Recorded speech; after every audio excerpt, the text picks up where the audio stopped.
said, "Now, Tom, I'm from England. We were the bad guys." And I'm saying this to you. You need to hear what I'm saying. And what happened on November 5th on the banks of the Hockhocking River, he said, "That's our big day in England. That's, remember the 5th of November. That's Guy Fawkes Day. That's when we have our fireworks and our bonfires." And he said, "They don't hold a candle to what happened on the banks of the Hocking River." You were listening to Historyman, the platform for historians, curators, and authors to tell their stories of the American Revolution, walk in the footsteps of heroes, and proclaim freedom reigns. On today's episode, we are excited to have Thomas O'Grady, Director of Outreach and Development and Director Emeritus at Southeast Ohio History Center in Athens, Ohio. So welcome, Tom. Thank you. Tom, you and I met here recently when I was up touring Point Pleasant and looking at history from Lord Dunmore's war. And good gracious, I ran into you, and you've just got all sorts of information that I know that my listeners would love to hear, especially in terms of the Gower Resolves at Fort Gower. And you and I just hit it off. Love for you to start us off by telling us where Fort Gower is and how it came to be. And we'll just kind of lead right into the history that kind of predates a lot of the history that we know from the Revolutionary War. Right. Well, Fort Gower was a very, very small fort established by Lord Dunmore on his expedition into the Ohio country in the autumn of 1774. Chief Logan, his family was massacred on the Ohio River in April of that year. And in retaliation, he crossed the river and went into what was Virginia at the time and started burning cabins and retaliating and getting revenge for that. Lord Dunmore and other people of means back east had been looking at the Ohio country, you might say, for real estate development back in the day. George Washington and folks like that. Washington had been down the Ohio River just a few years earlier, scouting for land to award to veterans of the French and Indian War. So they were eyeballing this land, but it was already signed by treaty. How many treaties? I'm not sure where they guaranteed that to be Native American territory. And so Dunmore needed to put down this uprising and calm things down out here in the Ohio country. So he formed an army, one wing of which he led down the Ohio River from Pittsburgh in boats of some sort, and then another wing led by Andrew Lewis that came down the New River and the Kanawha, and they were supposed to meet at Point Pleasant, where the Kanawha River meets the Ohio. And it's not clear why Dunmore changed his plans, but when he made it down the Ohio River past the Great Muskingum River, and he finally made it to the Hockhocking River, instead of continuing on down to the Kanawha and Point Pleasant, they came ashore and built a small fort just basically to protect their supplies and their canoes while they marched up the Hockhocking River. While Dunmore and his wing of the army, with somewhere between 12 and 1,700 men, marched up the Hocking, camping at various places. And then when they got fairly far up there, they crossed over into the Scioto Valley. And meanwhile, the Shawnee, under Chief Cornstalk and his sister Nanhalima, a warrior chief of herself, attacked the wing of the army at Point Pleasant. The thought is that he figured he was going to have to deal with both of these, and he'd rather work on one at a time instead of fighting them all together. And so they attacked. They had a day-long battle at Point Pleasant. From the statistics I've seen, there were more losses on the militia side than on the Native American side, but the Native Americans never gained enough of an edge on that to take control. So they, at the end of the day, retreated across the Ohio and then back up to their villages up around what we call Circleville, Ohio today. Meanwhile, Dunmore was working his way up the Hockhocking, crossed over into the Scioto Valley. After a few days or so, they had a treaty with Cornstalk and his sister and some of those folks. And Cornstalk was expecting some pretty harsh. He figured they either had to kill all their women and children and then fight to the death against this army, or accept whatever conditions of the treaty. And they thought they would be pretty harsh, but they weren't. And so all they had to do basically was agree not to continue hostilities. And so they did that.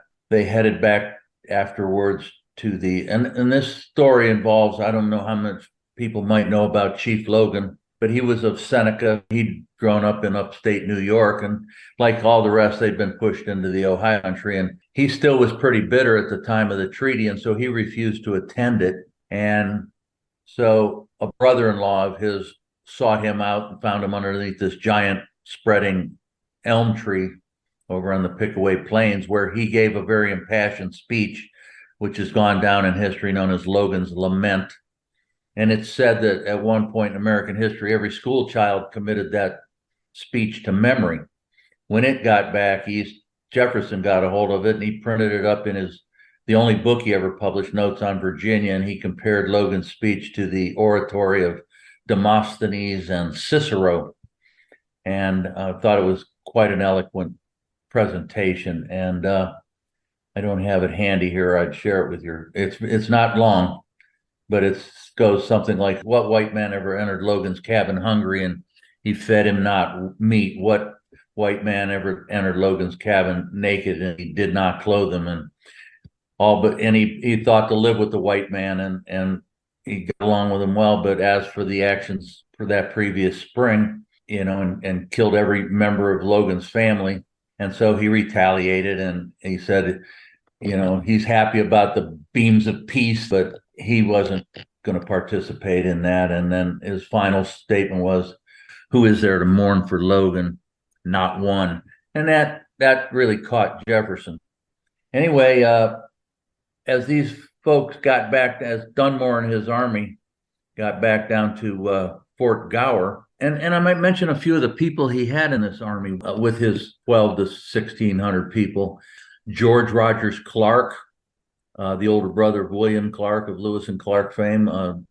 Daniel Morgan, who won a pretty significant battle down there in South Carolina at Cowpens during the Revolution. And these people were all unheard of at the time. Colonel Crawford, a good friend of George Washington's, who was ultimately burned at the stake by Wyandottes up in Northwest Ohio about 10 or 12 years later. Ebenezer Zane, who built the first road through Southeast Ohio, or through the Ohio country, called Zane's Trace. It was federally funded after, the Revolution. He also built Zanesville. So these were, many of the places in Ohio today and some in Kentucky are named after some of the people who were in Dunmore's army. So anyway, they get back to Fort Gower, and I guess they're feeling their oats to some degree. And, some of them have survived battle. They've been living off the land and taking care of themselves for some number of weeks and months. And so they passed these resolutions on the banks of the Hockhocking River on November 5th, 1774. Some academics, not all, claim that it would have been possibly the first American declaration of independence against the king and the crown in England. There have been arguments I've seen where some people want to claim the Battle of Point Pleasant was the first battle of the American Revolution, and I've seen plenty of arguments against that, because that particular battle seemed to have nothing to do with people's gripes against England and the king at that point. It had more to do with coming out here to the Ohio country and seeing what they could finagle away from the Native American peoples. So in a nutshell, that's how that goes. And, the declaration, and it says it's a meeting of officers under Earl of Dunmore at Fort Gower on the west side of the Hockhocking, November 5th, 1774. I think it's interesting that Lord Dunmore is a friend to the settlers in that area at the time, and then suddenly they hear about this associational push, or to get these associational documents. And while they're on the banks of this river in the Ohio River Valley, after this great big battle, they suddenly are penning this piece of parchment on the banks of the river, that has to do with this international problem with England.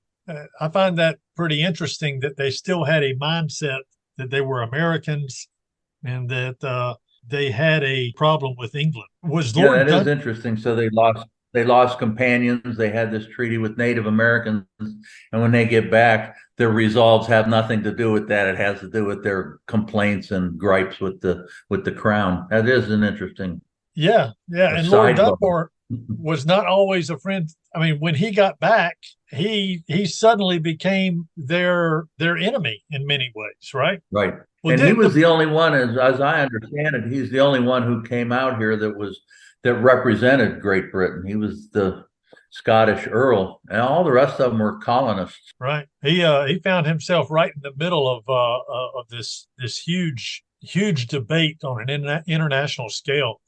But didn't the British have Indian agents that helped quell the uprisings out in the backcountry like that? None are associated with that story.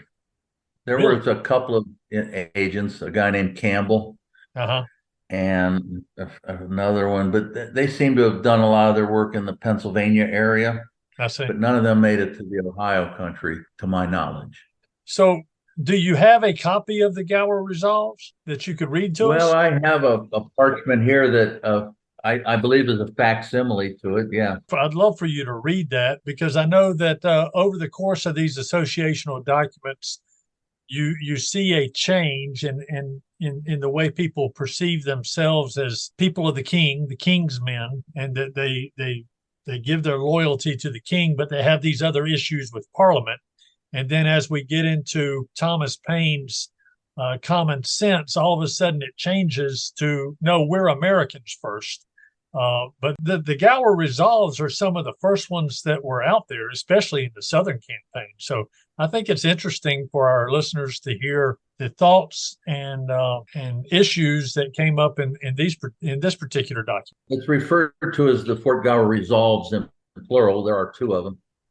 It goes, resolved that we will bear the most faithful allegiance to His Majesty King George III, whilst His Majesty delights to reign over a brave and free people, that we will, at the expense of life and everything dear and valuable, exert ourselves in support of the honor of His crown and the dignity of the British Empire. But as the love of liberty and the attachment to the real interests and rights of America outweigh every other consideration, we resolve that we will exert every power within us for the defense of American liberty and for the support of her just rights and privileges, not in any precipitous, riotous, or tumultuous manner, but when regularly called forth by the unanimous voice of our countrymen. And then resolved that we entertain the greatest respect for His Excellency, the Right Honorable Lord Dunmore, who commanded the expedition against the Shawnees, and who, we are confident, underwent the great fatigue of this singular campaign from no other motive than the true interest of this country. Signed by order and in behalf of the whole Corps, Benjamin Ashby, Clerk. It says a lot in a few words. Doesn't it though? Yeah. So when you read that, what do you take away from it? Well, that they apparently were aware of all the gripes going on back east about possibly not having representation in the decisions that were being made over their lives, but they still had a certain amount of respect for the crown. That's their heritage. It's what they grew up with, but they were understanding that they were getting a lot of decisions were made without their representation, and so they would defend the king as long as he chose to rule over a free American people. But if he went beyond that, or if England went beyond that, then the freedom was the important thing. So I'd say that they were getting these feelings of independence that they probably grew up experiencing a little bit more, the desire of it and the feeling of it on their own, especially the further away they got from the coast. I'd say further you got into the back wilderness, the less you felt the the heavy hand of the crown. So that document that you read, you said it was a facsimile. The original document, where did that end up at? That's How a did good it get there? question. When I first found out a fella had this one, I thought maybe he had the real thing, but I could see by the condition of it that it had been pinned up on a bulletin board and maybe moved several times because the corners were all tattered with thumbtack holes. And I know that in 1974, at the 200th anniversary of the Fort Gower Resolves, the Ohio Historical Society convened a conference to celebrate that, and they had speakers come in. And my guess is that this document that this fella turned up with, which he purchased in an auction of an abandoned storage locker in some small town in Southwest Ohio, that it was a facsimile made, because there's, in the particular document I have has probably 30 signatures at the bottom of it, and none of them represent any of the names of any of those officers I mentioned, Daniel Morgan or George Rogers Clark or Colonel Crawford or any of the people. And there are names of two female names on this document. So I kind of get the feeling that this was a facsimile made. Maybe there were copies made for that conference, and then at some point, maybe attendees signed in. So I haven't been able to connect any of the names on here with any of the history. I'm guessing this was at the conference, but I haven't verified that yet either. The handwriting on it is really, really elaborate. It looks like something that came out of that era. Sure. Pretty nice. In your delving into history, or you're digging up history, can you tell us anything about where the original Fort Gower Resolves ended up? Was it published in a newspaper somewhere? How do we know that it was Yes, an official they wrote document? it on the banks of the Hockhocking on November 5th, 1774. And I don't know the date, but it was published in the Virginia Gazette around December 10th, 1774. And you can only imagine how many newspapers there might have been in the day. It's probably something that Thomas Jefferson read in the Gazette. And then it was also read on the floor of Parliament in March of 1775. And I don't know how long it took to walk back to the coast. And I know it took 2 to 3 months to cross the sea in those days. So to have it read on the floor of Parliament as early as March of 1775, that's just 4.5 months later. We had a fellow here who said that's going viral in the wilderness. Well, what connections can you make between this document and the Declaration of Independence? Well, only that there is a statement here that they would defend the rights of citizens over it didn't say against the crown, but that's the implication of it, because of the first statement stating that they would defend the crown. But the next statement says, but, and that's a big but. And so that, and then number two, it was in the Virginia Gazette, so it was no doubt read by Thomas Jefferson, and this was 18 months before he penned his declaration. And he seems to have been the kind of guy who read everything he could get his hands on, and he would have been aware of what was going on in the news. And I don't know the dates of some of the other resolves that were established, the Fincastle Resolves and the Bodetorp Resolves, but I would imagine that he was on top of all of that. He had his, ear to the ground and his finger on the pulse. Well, what would you wish people to take away from a deeper dive into this document? Well, we had a fellow visit here about 8 or 9 years ago, and I have to share this story. He was born in England, born and raised in England, but he came to the States in 1970, and he ended up teaching chemistry for an entire career in Blacksburg, Virginia. And when he retired, he started doing local history in Virginia, and he stumbled on this story, and he did considerable amount of research on it. And so he was on his way to the Ohio Historical Society to give a paper on the Fort Gower Resolves, and he stopped here in Athens. And he made a very, very strong point about how important this was. He said not only should every kid in Athens County know this story, but every kid in America should know it. He said because this had national and international significance. He felt that it led to the Declaration of Independence and the Revolutionary War. And that it's the kind of thing that inspired people to desire freedom and independence around the world. And he said, now, Tom, I'm from England. We were the bad guys. And I'm saying this to you. You need to hear what I'm saying. And what happened on November 5th on the banks of the Hockhocking River, he said, that's our big day in England. That's, remember the 5th of November. That's Guy Fawkes. That's when we have our fireworks and our bonfires. And he said, they don't hold a candle to what happened on the banks of the Hocking River. And he was from England, and he's so emphatic about this. And then he donated $1,000 to the Historical Society to insist that we put a historic marker up down in what's the confluence of the Hocking River and the Ohio River today at a village called Hockingport. And so he came back when we did that, and he helped dedicate it. And he passed away, unfortunately, within a week of that. Or he'd still be out giving talks on the Fort Gower Resolves. I got the very strong opinion or feeling that this was going to consume the rest of his career, his life. He was going far and wide. I think you can go online and find YouTube videos of him giving talks on the Fort Gower Resolves. And I didn't know that at the time. I just started looking more into it since you stopped by and visited. I want to find out what else I could learn about it. And there he was giving talks on it online. Well, it sounds like it's significant to every American. As you look back in your history and you try to determine the whys, why did we rise up against England? Why did we throw off that parentage? What were the causes? And certainly this is one where you see everyday people putting down on paper their thoughts and desires and the reasons why they actually rebelled against England.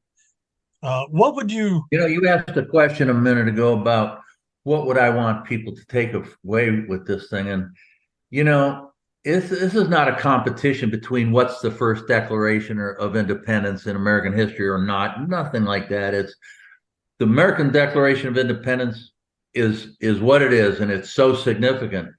But maybe it has a bigger, longer history of its formation and development. And this story here can be a part of that this stuff doesn't just happen overnight. And like you were asking, here these guys are out here fighting Native Americans about land out here in the Ohio country, in the wilderness, basically.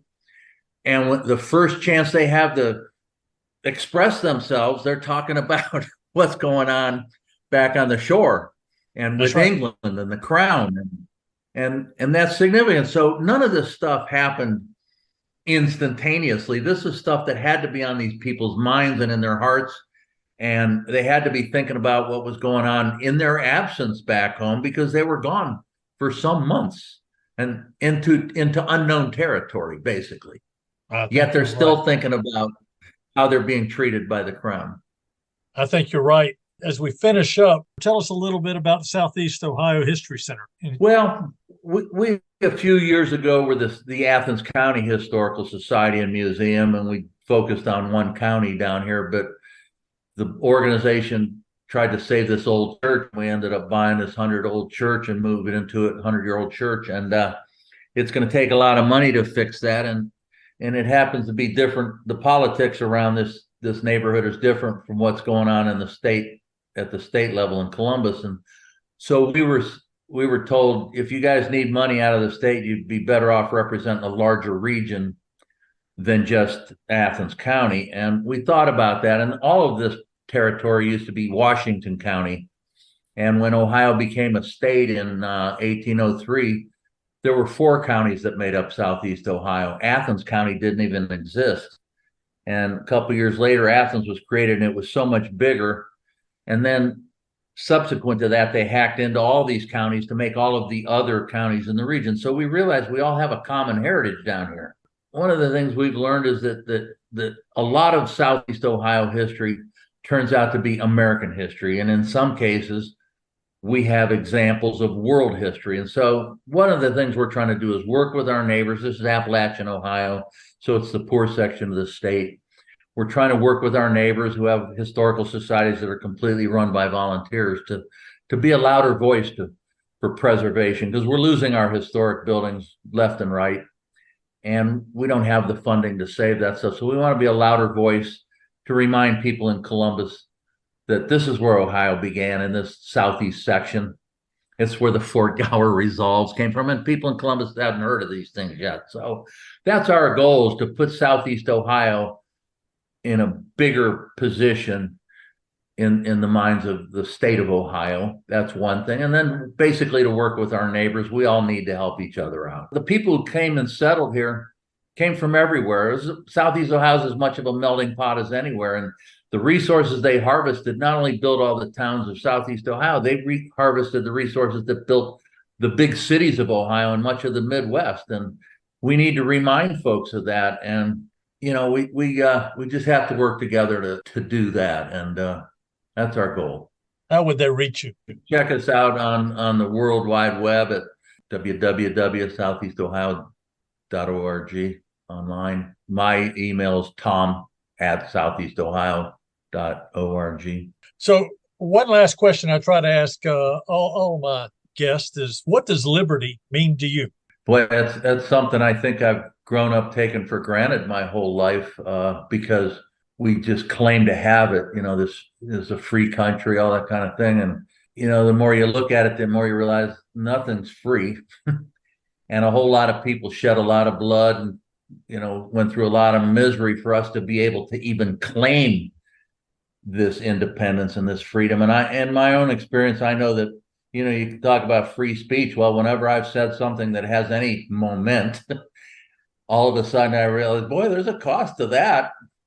I didn't know just by saying what I thought or trying to help out on something that I was going to step on so many toes. So, yeah, it can be free as long as you're not really pushing the envelope at all. But the minute you start, you realize that there's a cost to everything. So freedom is as much of an idea as anything else. And I hear a lot of people saying, well, I have rights that come with this freedom and all this. But what I rarely hear us say is, I have these rights, but with every right comes all these responsibilities. And I never hear anybody evoking their awareness of that. And I think that hurts us because we don't recognize the responsibilities that come with these declarations. Tom, I appreciate you spending time with me. Thank you for introducing us to the Gower Resolves. My pleasure, and whatever I can do to help raise awareness about this pre-revolutionary history in America. People didn't just do this overnight. Thank you, man. Thank you.